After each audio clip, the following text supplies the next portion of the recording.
Next question है आपका, discuss the origin and development of legal aid scheme. जो legal aid scheme वाला है ना कॉन्सेप्ट आपका, इसका ओरिजिन कहाँ से हुआ?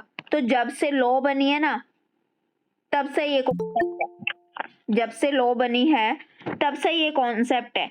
जब से लॉ अस्तित्व में आई है तभी से जो आपका लीगल एड का जो कॉन्सेप्ट है वो आया। मनुष्य जो है वो आरंभ से ही लॉ से जुड़ा हुआ है, ठीक है, उसका विधिक सहायता से सरोकार होना स्वाभाविक है। इंग्लिश लीगल एड सिस्टम था, एम पोलक की कृति थी। The English legal aid system 1974 की एडिशन है, पेज नंबर 5 है। इसमें बोला कि विधिक सहायता के उद्गम को एक संबंधी, एक पड़ोसी जो किसी विवाद में फंसा हुआ है को सहयोग करने की स्वाभाविक प्रवृत्ति से भी हम देख सकते हैं। अभी मान लो पड़ोस के अंदर लड़ाई हो गई, अब उनको हम सलाह देते हैं ना, तुम ऐसे कर लो, तुम ऐसे कर लो, देते हो नहीं देते हो? हाँ जी, देते हो नहीं देते हो? है ना? तो ये कॉन्सेप्ट ही तो है ना, आप उनकी हेल्प कर रहे हो, उनको सहायता दे रहे हो, एडवाइस दे रहे हो, या आप लीगल एड ही तो प्रोवाइड करवा रहे हो ना। 1215 के अंदर मेग्ना कार्टा का कॉन्सेप्ट आया था, किसी भी व्यक्ति को न्याय से वंचित नहीं किया जा सकता और न ही न्याय प्रदान करने में विलंब किया जा सकता है। बसु का कहना है कि प्राचीन सामान्य विधि में विधिक सहायता जो है इस राइट्स की गारंटी नहीं दी गई थी। हेनरी एस्टम ने बोला कि निर्धन व्यक्तियों को विधिक सहायता उपलब्ध कराने के सार्थक प्रयास किए गए हैं। 1835 के अंदर विधिक सहायता विषयक नियमों को भी बनाया गया, ठीक है। इन नियमों के अंदर विधिक सहायता के लिए आवेदन करने वाले व्यक्ति को कोर्ट का यह समाधान करना होता था कि वो विधिक सहायता प्राप्त करने के लिए पात्र है। कोर्ट का समाधान हो जाने पर जो एप्लीकेंट है उसको कोर्ट फीस की मुक्ति प्रदान की जाती थी। ऐसे व्यक्तियों को निशुल्क पैरवी करने के लिए कोर्ट के द्वारा एडवोकेट या फिर विधि विशेषज्ञ की अपॉइंट की जाती थी। अधिवक्ता पैरवी करने से इनकार नहीं कर सकते थे। इनकार किया जाए तो उसको प्रॉपर जो उसका सफिशिएंट जो कोज है वो देना होता था कि भाई क्या कारण है, पर्याप्त कारण बताना होता था।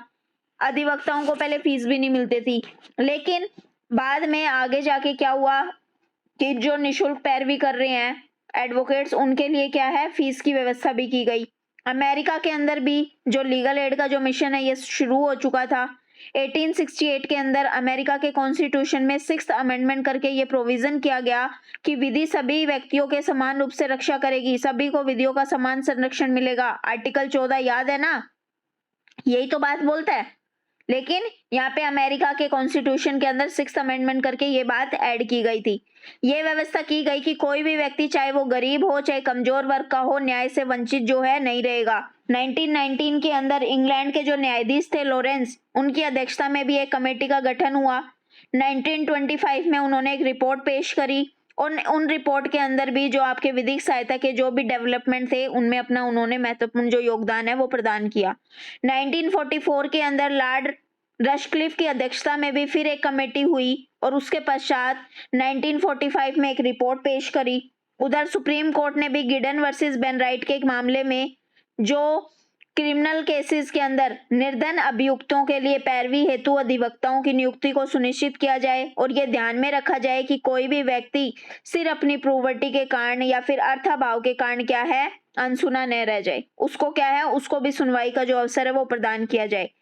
इंटरनेशनल लीगल एड एसोसिएशन था, उसकी स्थापना की गई। मेन ऑब्जेक्ट क्या था, लीगल एड प्रोवाइड करवाना, लीगल एड का जो मिशन है उसको एक्टिव करना, लीगल एड की जो स्कीम है उसको आगे बढ़ाना, उसका प्रचार प्रसार करना और नए नए स्थानों पे क्या है उसको, उसके बारे में लोगों को जागृत करना, बताना।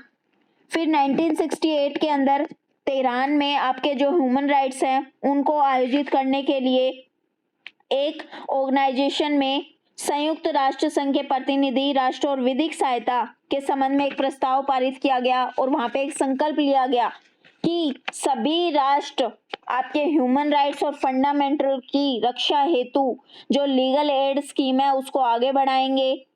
फंडामेंटल राइट्स के जो ह्यूमन राइट्स के अगर वोलेशन के मामलों में पीड़ित व्यक्ति को निशुल्क विधिक सहायता और पैरवी करने के लिए जो एडवोकेट्स हैं वो उपलब्ध कराने के प्रयास किए जाएंगे। जो भी संसाधन है उनको जुटाने की चेष्टा की जाएगी। जो प्रोसीजर है उसको इजी बनाया जाएगा और जो भी उनको लगता है कि भाई ये आवश्यक कदम उठाए जाने चाहिए वो आवश्यक कदम है उठाए जाएंगे। भारत की अगर बात करूं तो भारत का भी जो लीगल एड का जो इतिहास है वो अतीत की गहराइयों में छुपा हुआ है। इन्होंने बोला है कि अधिकार खोकर बैठा रहना महा दुष्कर्म है, न्यायार्थ अपने बंधु को दंड देना भी धर्म है। कुल मिला के क्या कि जहां पे आपका अधिकार है, आपने अधिकार खो दिया, वहां पे भी आप चुप बैठे हो तो ये दुष्कर्म है। लेकिन अगर न्याय के लिए अपने भाई बंधु को भी अगर आप दंडित करते हो तो उनको भी दंड देना क्या है, धर्म है। ठीक है, भारत के कॉन्स्टिट्यूशन में आर्टिकल 39A जोड़ा गया। कब जोड़ा गया था 39A, बताइए। 39A, हाँ, 42 मिनी कॉन्स्टिट्यूशन 1976 के अंदर जो अमेंडमेंट हुआ था मिनी कॉन्स्टिट्यूशन के नाम से, जिस अमेंडमेंट को हम जानते हैं आर्टिकल 40 वो सॉरी अमेंडमेंट 42। तो इसके अंदर क्या हुआ कि 39A जोड़ के ये कहा गया कि स्टेट की ये ड्यूटी बनती है, स्टेट डायरेक्टिव प्रिंसिपल्स में ही आते हैं ना आर्टिकल 39A।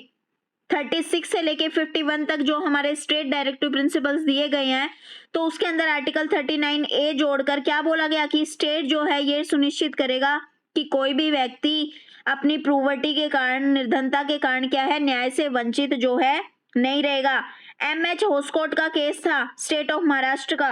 निर्धन व्यक्तियों को निशुल्क विधिक सहायता उपलब्ध करानी स्टेट की ड्यूटी है, अनुकंपा नहीं है।